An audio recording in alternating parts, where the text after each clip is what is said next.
Nakikita niyo yung hills na yan, diyan ako pupunta. Diyan ako galing kahapon. Ngayon, diyan ulit ako pupunta.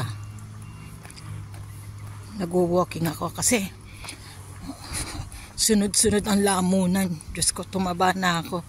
Hindi ko na makontrol ang pagtaba ko. Kaya kinakailangan walking para matagtag ang mga taba-taba. Para akong kekes, ang daming layers. Ayan.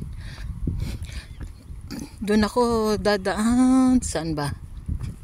Nakalimutan ko na. Ayun, doon. Merong winery company doon. Tapos merong daan pataas. Doon ako dadaan. Ito. Daan. Pababa. Galing sa bahay namin. Nakapaligid sa akin puro ubasan. Kasi nga countryside yung lugar ko. At talaga naman napakaganda. Hindi ko ipagpapalit sa mga malalaking syudad.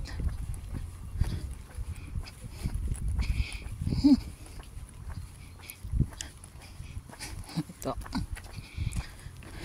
Kapitbahay namin na may malaking winery company. Dito. Yung malaking nasaan na ba yung nawawala? Hindi ko na makikipapakita kasi na-cover na ng mga puno.